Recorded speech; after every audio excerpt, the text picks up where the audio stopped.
For years, her role seemed clearly defined, supportive, predictable, largely behind the scenes.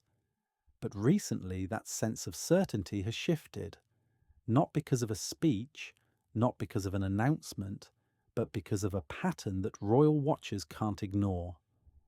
And now, according to royal insiders, new questions are being asked about Queen Camilla's role, not in public, but behind palace doors.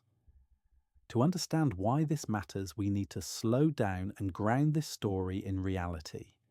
This is not about scandal, it's not about conflict, and it's not about rewriting history. According to royal observers, this is about evolution. Since King Charles III's accession, the structure of the monarchy has been in a period of adjustment. Roles that once operated quietly have become more visible. Responsibilities that were previously assumed are now actively defined. Queen Camilla's position has changed significantly in that process.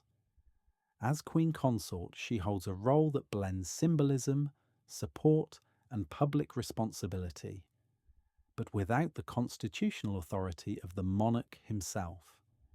It's a delicate balance, and historically, it's one that has often taken time to settle. Over the past year, Camilla's public presence has increased steadily.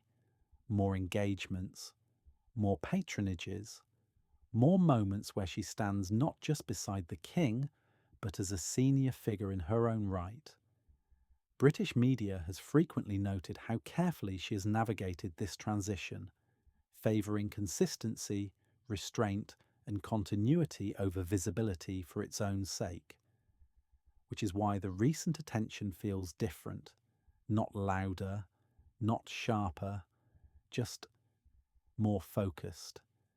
And according to royal commentators, that focus has been triggered by a series of very real, very public moments that have quietly reshaped how Camilla's role is being discussed. The key moment didn't arrive with fanfare. It unfolded across several public appearances tied to major royal events and routine engagements alike. According to reports reviewed by royal correspondents, observers began noticing subtle but consistent details in how Camilla was positioned, both physically and symbolically, during official settings. At events where her presence had once felt secondary, she appeared increasingly central. At engagements where her role might have been purely supportive, she took on a more active presence. On their own, these moments meant very little. But in royal life, context is everything. Royal commentators have noted that palace events are meticulously planned. Who stands where? Who speaks when? Who leads and who follows? These are rarely accidental choices, so when patterns emerge, people pay attention.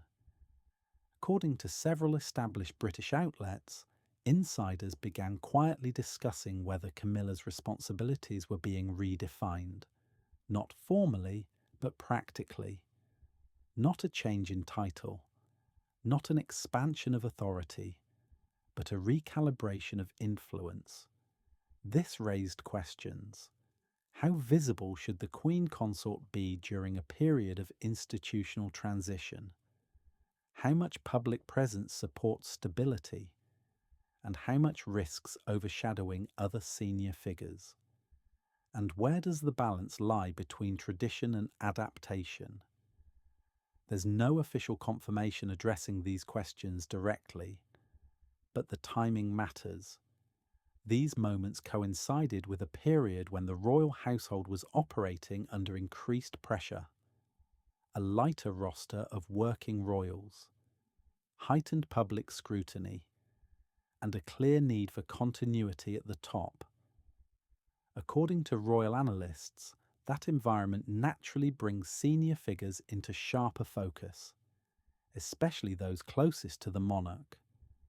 Camilla, by position and proximity, is one of those figures. This is where it gets interesting, because nothing about her behaviour suggested overreach, nothing suggested ambition, and nothing suggested conflict. What it suggested, according to observers, was adjustment. And adjustment inside an institution like the monarchy is rarely straightforward. If you enjoy this kind of calm, detailed royal analysis, where real developments are examined without jumping to conclusions, you might want to subscribe. These moments often make more sense when you see how they connect over time. Perhaps the most revealing aspect of this discussion is what hasn't been said publicly. There has been no palace briefing clarifying Camilla's role, no spokesperson explaining shifts in visibility, no statement addressing speculation. According to royal observers, that silence is intentional. The royal household traditionally avoids responding to incremental changes unless absolutely necessary. Addressing them can elevate something that would otherwise remain procedural. Royal commentators have noted that Camilla herself has long favoured this approach. She rarely responds to speculation. She does not correct narratives directly. Instead, she continues with her work and allows attention to move on. And that appears to be the case here as well. There have been no changes to her schedule suggesting retreat, no visible recalibration in her demeanour, no indication that the palace views the attention as problematic, which suggests that internally these developments may be viewed as normal, even expected. Still, public reaction online has focused heavily on interpretation. Some viewers have framed the increased visibility as a sign of trust from the king. Others have wondered whether it reflects a need for stability during uncertain periods. A few have questioned whether the balance between senior royals is subtly shifting. There's no official confirmation supporting any of these interpretations. But the fact that nothing has been said in response has allowed the discussion to continue. Because in royal life, silence often invites analysis. That detail matters more than people think.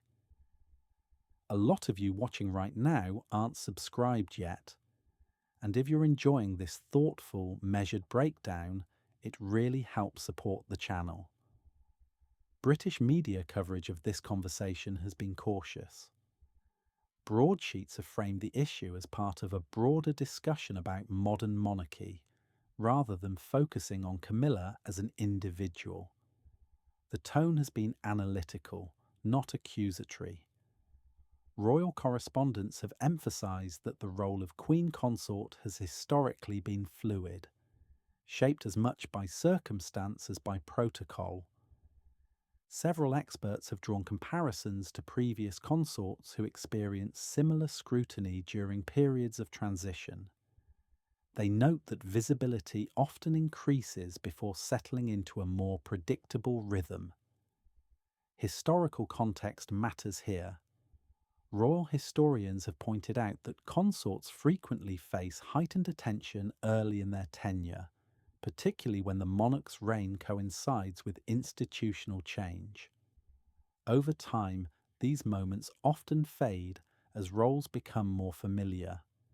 Camilla's situation, they argue, fits that pattern more than it breaks from it. International media coverage has echoed this tone.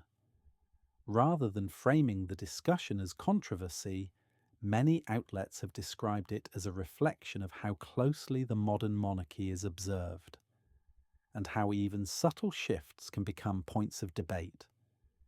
Experts consistently stress one thing: there is no evidence of internal disagreement, no signs of tension, no indication of rivalry, no suggestion of overstepping boundaries.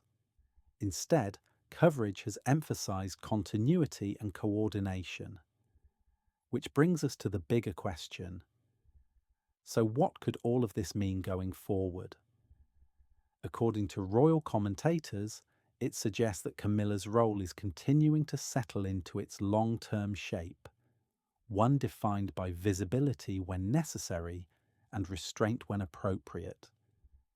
Some observers believe her presence will remain elevated during periods when stability is especially important, then ease as the institution finds its footing.